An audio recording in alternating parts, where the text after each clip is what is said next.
शिवराय असे एक शक्तिदाता आहेत. अशा या शक्तिदाता शिवरायांचं पुष्प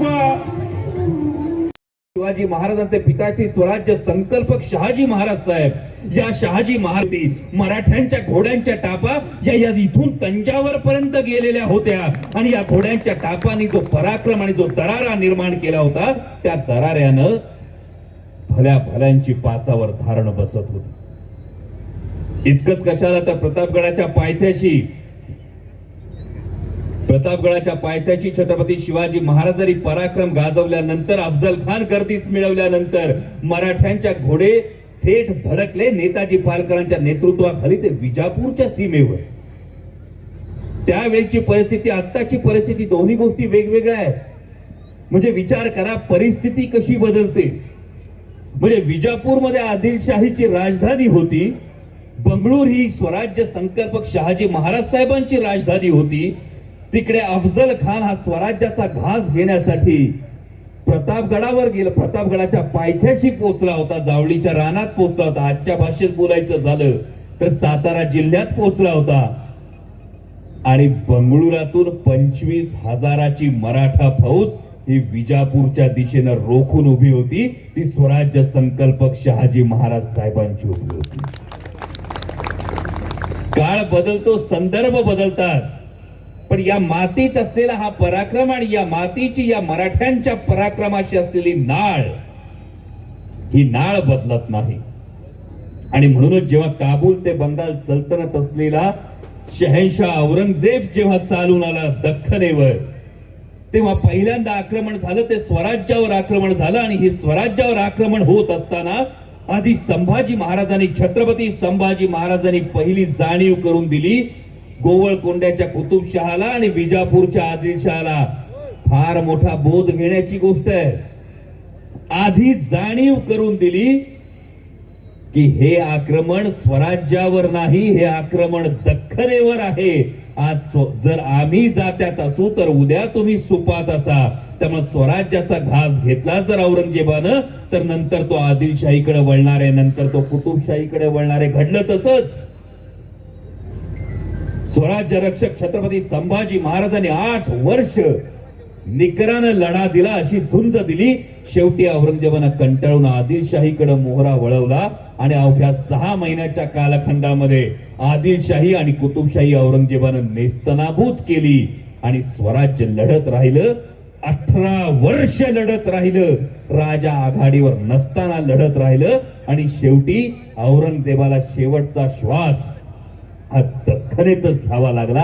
हा आपला इतिहास आहे आणि त्याचा प्रत्येकाला अभिमान वाटला पाहिजे. आणि म्हणून मगाशी छत्रपती शिवाजी महाराज की जेव्हा आपण म्हणतो, तेव्हा छत्रपती शिवाजी महाराजांचं जाज्वल्य शिवचरित्र जे आहे, हे शिवचरित्र केवळ 7 घटनांपुरतं नाही, याच्या पलीकडे फार मोठे आयाम आहेत. 18 पगड जातीचं हे राज्य आहे. जगाच्या पाठीवर असं कोणतंही राज्य नाही, असा कोणताही राजा नाही. मी कायम असं म्हणतो, जगामध्ये द ग्रेट 17 असं म्हटलं जातं. जेव्हा आपण ग्रेट 17 म्हणतो, यामध्ये एकही राजा एका निकषावर बसत नाही. Chhatrapati Shivaji Maharaj was the only king who was not born as a king. जे राजे म्हणून जन्माला आले नव्हते. who never betrayed anyone to become a king. ज्यांनी कुणाच्या पाठीत खंजीर खुपसून राज्य मिळवलं नाही. who sworn himself as a king. ज्यांनी स्वतःचा राज्याभिषेक करवून घेतला. and when he passed away, till that time he was a king. म्हणजे जेव्हा ते देहावसान झालं तेव्हाही ते राजे होते. ना जुलियस सीझर ना नेपोलियन नाही. हे जगातलं एकमेव द्वितीय उदाहरण आहे. देव आहे की नाही मला ठाऊक नाही, पण एवढं मात्र माहितीये की या मातीनं एक माणूस असा बघितला होता की माणसाच्या जन्माला येऊन सुद्धा कर्तृत्वाच्या जोरावर देवत्वाला पोहोचता येतं. याचं एकमेव द्वितीय उदाहरण म्हणजे छत्रपती शिवाजी महाराज. मला अनेकदा विचारलं जातं, आजकालच्या काळामध्ये एकूणच देशाचं वातावरण बघितलं तर या वातावरणामध्ये अनेकदा धर्माची सांगड घातली जाते. होय, मी जन्मानं एका धर्मात आलो, मी जन्मानं हिंदू आहे आणि मला हिंदुत्वाचा अभिमान असणं यामध्ये काहीच गैर नाही. परंतु जात आणि धर्म या दोन गोष्टी ज्या असतात, जी छत्रपती शिवाजी महाराजांची शिकवण आहे, विचार करा. जात आणि धर्म या दोन गोष्टी ज्या असतात ना, या दोन गोष्टी दगडांसारख्या असतात. बरोबर. आता जर दगडांनी जर आपण भिंती बांधल्या तर काय होतं? समजा माझ्याकडे जातीचे दगड आहेत, माझ्याकडे धर्माचे दगड आहेत, मी माझ्या आजूबाजूला भिंती बांधून घेतल्या, मी तुमच्यापासून अलग झालो. त्याच दगडांनी जर मी पूल बांधला तर काय होतं? दगड तेच असतात, ऍटिट्यूड काय आहे, अप्रोच काय आहे, विचार काय आहे, याच्यावर गोष्टी महत्वाच्या असतात. म्हणून मगाशी तुम्ही घाईघाईने खालून सांगितलं की मगाशी स्वामीजी सीमावादाविषयी बोलले. त्याआधी एक फार महत्वाचा विचार, फार महत्वाची गोष्ट, स्वधर्माचा अभिमान म्हणजे परधर्माचा द्वेष नाही, आणि त्याच पद्धतीनं स्वभाषेचा अभिमान म्हणजे परभाषेचा द्वेष कशाला असला पाहिजे, याचा एकदा विचार आपल्याला प्रामाणिकपणे करणं गरजेचं आहे. जी न्यायालयात एक गोष्टी आहेत त्याविषयी भाष्य करण्याचं खरोतर काहीच कारण नाही, पण महत्वाची गोष्ट आहे की एक राज्य आहे, दुसरं राज्य आहे, पण ही दोन्ही राज्य एका राष्ट्राचा भाग आहे. जर राष्ट्र टिकलं तर राज्य टिकतं, जर राज्य टिकलं तर राज्याची अस्मिता टिकते, आणि त्यामुळे राष्ट्र टिकवणं हे जास्त महत्वाचं आहे. आणि मग कधी कधी शंका येते, खरं तर स्वराज्य संकल्प मेळाव्यामध्ये राजकीय साक्षरता असणं सुद्धा गरजेचं आहे. विचलित करण्यासाठी तर केलं जात नाहीये ना, बरोबर की चूक? उद्या दादा तुम्ही आणि मी जातीवरून एकमेकांशी भांडू, परवा दादा तुम्ही आणि मी धर्मावरून एकमेकांशी भांडू, महागाईचा चटका तोच लागणार आहे ना. भांडलो तरी लागणार आहे, नाही भांडलो तरी लागणार आहे.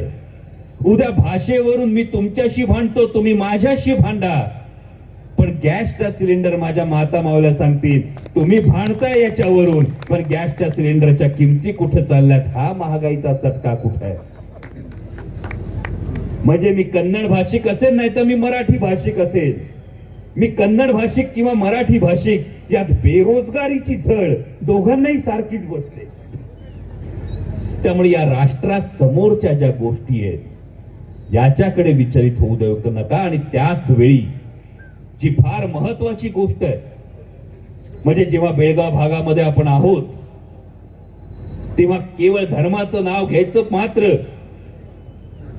बंगळुरू मध्ये जी छत्रपती शिवाजी महाराजांच्या पुतळ्याची दुर्दैवी विटंबना करण्यात आली होती त्याविषयी निषेध करणाऱ्या व्यक्तींना इतके दिवस तुरुंगात डांबायचं, याला शिवभक्ती म्हणत नाहीत. या गोष्टीचा आपण विचार करणं सुद्धा तितकंच गरजेचं आहे.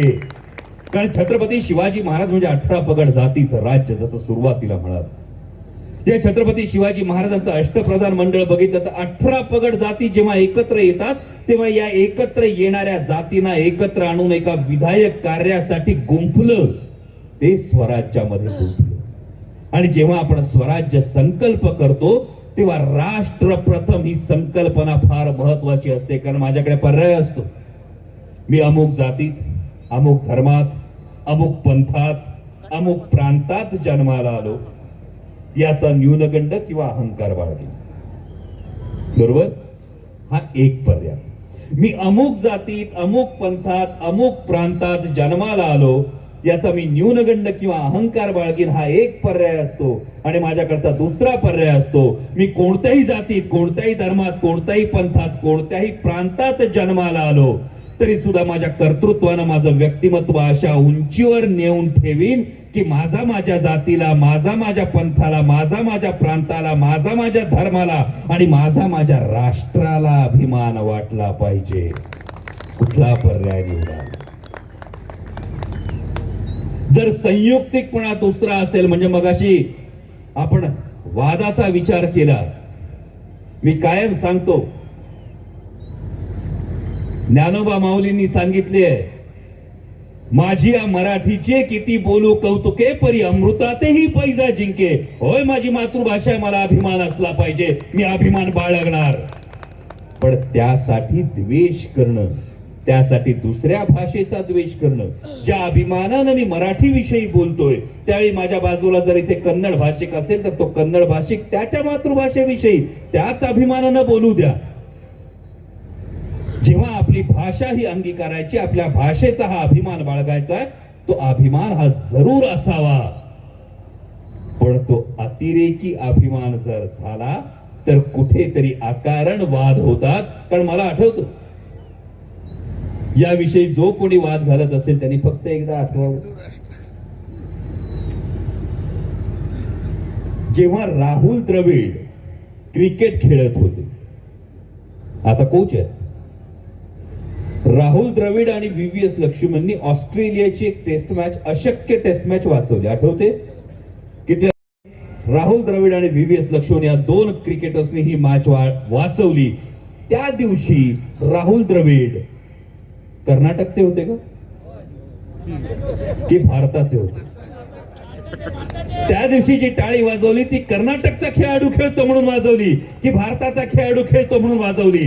जेव्हा शारजामध्ये वादळ आल्यानंतर सचिन तेंडुलकरने फोडून काढलं ऑस्ट्रेलियाच्या बॉलर्सला, जेव्हा शोएब अख्तरच्या पहिल्या बॉलवर वर्ल्ड कप मध्ये सचिन तेंडुलकर 6 मारायचे, तेव्हा सचिन तेंडुलकर परत बाहेरच्या महाराष्ट्रातले होते का?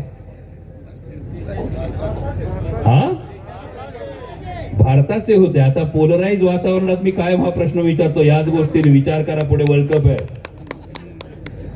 पुढे वर्ल्ड कप आहे. आता उमरान मलिक, मोहम्मद सिराज वर्ल्ड कपला विकेट घेतो, तेव्हा टाळ्या वाजवाल की रडाल? तुम्ही धर्मद्रोही व्हाल. जर तुम्ही टाळ्या वाजवल्यात तर तुम्ही धर्मद्रोही व्हाल, आणि जर तुम्ही रडलात तर तुम्ही देशद्रोही व्हाल. तुम्हाला काय पसंत आहे, टाळ्या वाजवणं की रडणं? माझ्या भावांनो, या तुमच्या वाजणाऱ्या टाळ्या हे तुमचं उत्तर आहे, ही आपली भावना आहे.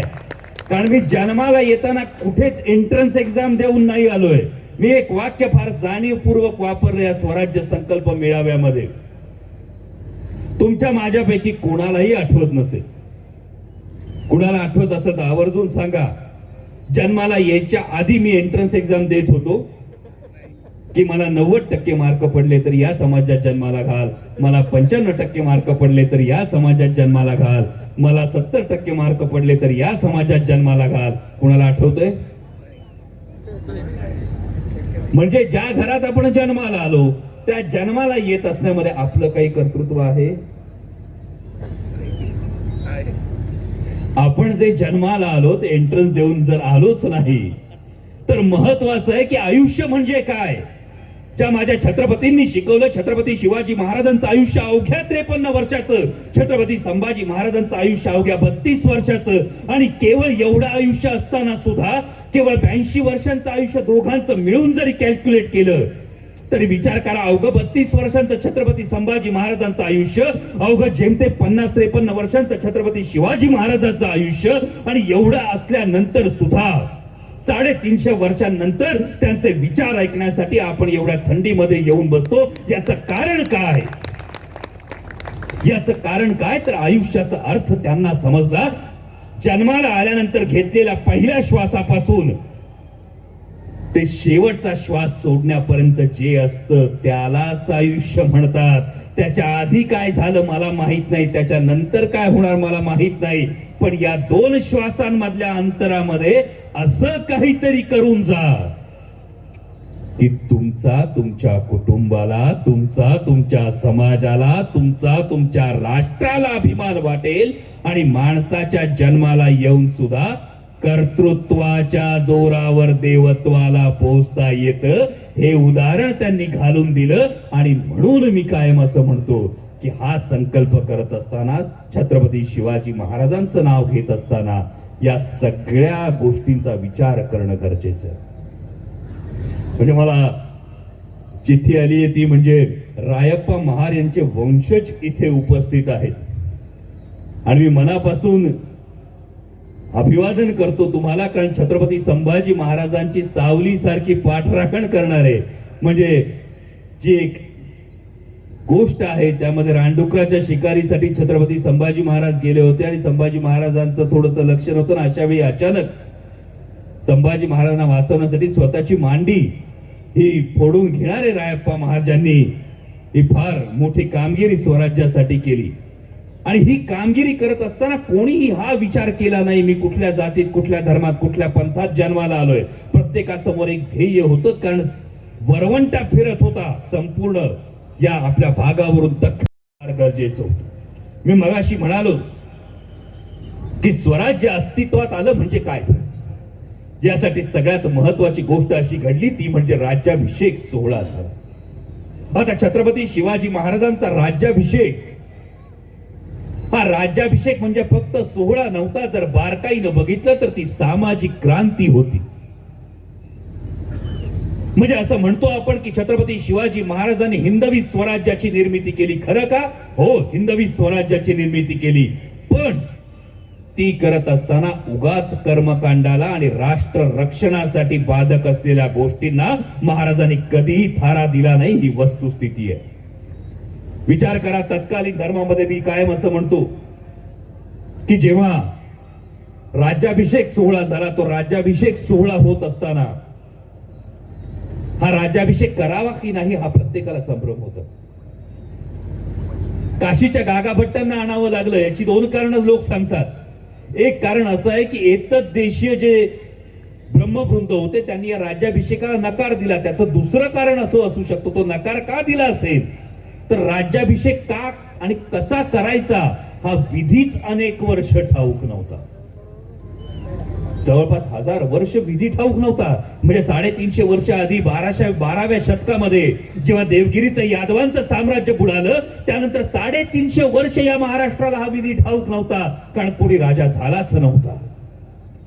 छत्रपती शिवाजी महाराजांचं काम किती मोठं आहे या गोष्टी अधोरेखित करतात. 35 वर्ष न झालेली गोष्ट आम्ही केली तर आम्हाला वाटतं आमचे हात आभाळाला लागले. आमच्या राजाने 350 वर्ष अस्तित्वात नव्हती ती गोष्ट करून दाखवली होती. छत्रपती शिवाजी महाराजांनी आरमार उभं केलं. हे आरमार उभं करत असताना छत्रपती शिवाजी महाराजांचा एक फार मोठा एक धार्मिक निर्णय समोर येतो आणि तत्कालीन धर्मामध्ये समुद्र पर्यटन हे निषिद्ध मानण्यात आलं होतं. त्यामुळे 7व्या शतकात चौलच्या राजाचं आरमार होतं. त्यानंतर 1000 वर्ष कुणाचंही आरमार नव्हतं, कारण समुद्रावर पाय ठेवणं हे निषिद्ध मानण्यात आलं होतं. आणि असं असताना महाराजांनी हे ओळखलं केवळ आपण या एका कर्मकांडामध्ये केवळ या रूढीमध्ये अडकतो आहोत. म्हणून अरब असतील, पोर्तुगीज असतील, डच असतील, मुघल असतील हे समुद्रावर सत्ता गाजवतात. माझ्या राष्ट्र रक्षणासाठी मला एक पाऊल पुढे टाकावं लागेल आणि ते पाऊल छत्रपती शिवाजी महाराजांनी टाकलं. स्वतःच सुसज्ज आरमार उभारलं. एवढंच नाही तर त्यांनी स्वतः आरमारी मोहिमेचं नेतृत्व करत बसनूरची स्वारी केली. मी कायम असं प्रामाणिकपणे सांगतो की जोपर्यंत आपण धर्माला सुद्धा का, कसं आणि याचं प्रमाण काय हा प्रश्न जोपर्यंत विचारत नाही, जर हे प्रश्न विचारणं बंद केलं तर अंधभक्तांची फौज तयार होते. आणि हे छत्रपती शिवाजी महाराजांनी दाखवून दिलंय की हा प्रश्न विचारला गेला पाहिजे. विचारलं महाराजांनी प्रश्न की का 1000 वर्ष आरमार नाही, का 1000 वर्षामध्ये आमच्या कोणालाच वाटलं नाही की आमची गलबत सुद्धा दर्यावर जातील. आमची गलबत दर्यावर गेल्यानंतर म्हणून मराठ्यांचं आरमार उभं राहिलं आणि त्या आरमाराने एक दरारा निर्माण केला. त्यानंतर महाराजांनी एक फार मोठी गोष्ट केली.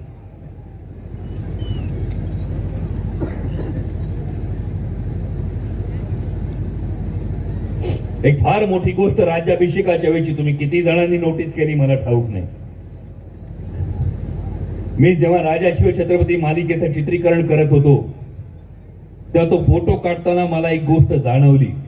राज्याभिषेकाच्या प्रसंगाचं स्वामीजी चित्रीकरण होतं आणि त्यामध्ये धर्मदंड हा छत्रपती शिवाजी महाराजांच्या हाती होता. मला असं सांगण्यात आलं की तोपर्यंत जेवढ्यांनी शपथ घेतली होती ती शपथ अशी असायची की हा धर्मदंड हा राजदंड, धर्मदंड नाही माफ करा, राजदंड छत्रपती शिवाजी महाराजांच्या हाती होता. तोपर्यंत राजाची शपथ अशी होती की हा राजदंड मी माझ्या धर्मगुरूंच्या हाती देतो आणि जर माझ्याकडून अनुचित प्रकार घडला तर माझे धर्मगुरू माझ्यावर या राजदंडाचा माझ्या मस्तकावर प्रहार करतील आणि मला पदच्युत करतील. ही शपथ तोपर्यंत होती. छत्रपती शिवाजी महाराजांनी राज्याभिषेक करत असताना राजदंड धर्मगुरूच्या नाही तर स्वतःच्या हातात ठेवला. हे जगातलं फार मोठं प्रतीक आहे की धर्मसत्ता ही राजसत्तेच्या वर चढ नसेल तर धर्मसत्ता आणि राजसत्ता एकमेकींच्या खांद्याला खांदा लावून रयतेच्या कल्याणासाठी काम करतील. स्वराज्य संकल्पामध्ये सगळ्यात महत्वाची गोष्ट ध्यानात घ्यायची असेल तर तीही ध्यानात घ्यावी की छत्रपती शिवाजी महाराजांनी या मातीतल्या माणसाला एक फार मोठा आदर्श घालून दिला. मला सांगा, या पोकळीमध्ये आपण जर विचारलं इथे कुठला धर्म आहे, इथे कुठला धर्म आहे, मग इथे कुठला धर्म आहे, इथे सांगता येतो, इथे सांगता येत नाही. जे छत्रपती शिवाजी महाराजांनी सांगितलंय सोप्या भाषेत सांगण्याचा प्रयत्न करत होतो तो म्हणजे माणूस हा धर्मासाठी नाही तर धर्म हा माणसांसाठी आहे. ही गोष्ट आधी छत्रपती शिवाजी महाराजांनी अधोरेखित केली आणि जी शिकवण आपल्या मातीची आहे. जेव्हा आपण मानवतेच्या धर्माविषयी बोलतो म्हणजे अगदी भागवत धर्मा सगळ्यांचा जेव्हा आपण एक सामायिक बिंदू पाहतो तो सामायिक बिंदू हा मानवतेचा असतो आणि या मानवतेच्या बिंदूला धरून छत्रपती शिवाजी महाराजांनी स्वराज्य जे निर्माण केलं ते रयतेचं राज्य निर्माण केलं. जे रयतेला आपलंसं वाटेल, जे रयतेला विश्वासक वाटेल, जे माता भगिनींना विश्वासक वाटेल, ज्यामध्ये पुन्हा अंगणातल्या तुळशीला मंदिरावरच्या कळसाला हात लावण्याची कोणाची हिंमत होणार नाही. पण त्याच वेळी याचा अर्थ हा विद्वेष केला गेला पाहिजे ही सुद्धा शिकवण दिली जाणार नाही. ही सगळ्यात मोठी शिकवण छत्रपती शिवाजी महाराजांची होती आणि म्हणूनच या स्वराज्य संकल्पामध्ये हाच संकल्प करूयात अशी कळकळीची विनंती करतो की केवळ प्रतीकांच्या मागे धावण्यापेक्षा त्या प्रतीकांच्या मागचे जे विचार आहेत, जे शाश्वत विचार आहेत, या शाश्वत विचाराच्या दिशेनं जाऊयात, शाश्वत विकासाच्या दिशेनं पावलं टाकूयात. कारण जात आणि धर्म आणि महापूरच्या सगळ्या गोष्टींवरून केवळ भावना भडकावून एकमेकांची डोकी फोडण्यापेक्षा एक फार सोपं कारण असतं. जर तरुणाईच्या हातात दगड दिले तर तिच्या हातात दोन पर्याय असतात. हातातला दगड भिरकावणं हा एक पर्याय असतो आणि हातात दिलेला दगड नीट रचणं हा एक पर्याय असतो. जर दगड भिरकावले तर डोकी फुटतात आणि जर दगड रचले तर शिल्प उभी राहतात. ही शिल्प उभी राहिली पाहिजेत हा आदर्श तरुणाईपर्यंत जावा ही कायम अपेक्षा व्यक्त करतो. आणि त्याचबरोबर या भूमीत या मातीत उभं राहून जाणीवपूर्वक सांगतो, मावशीवर प्रेम आहे म्हणून आईचा दुस्वास करू नका, आईवर प्रेम आहे म्हणून मावशीचा दुस्वास करू नका. माझ्या मातृभाषेचा मला अभिमान आहे आणि त्यासाठी जेव्हा राजकीय कारणासाठी येईल तेव्हा सविस्तर बोलेल. पण हा जो संकल्प घ्यायचा असेल तर हा संकल्प तोच असावा, राष्ट्र टिकलं तर इतर सगळ्या गोष्टी टिकतात आणि राष्ट्र बलशाली करणं हे राष्ट्र प्रथम ठेवणं हे तुमचं माझं प्रत्येकाचं कर्तव्य आहे. ही शिकवण छत्रपती शिवाजी महाराजांनी घालून दिली.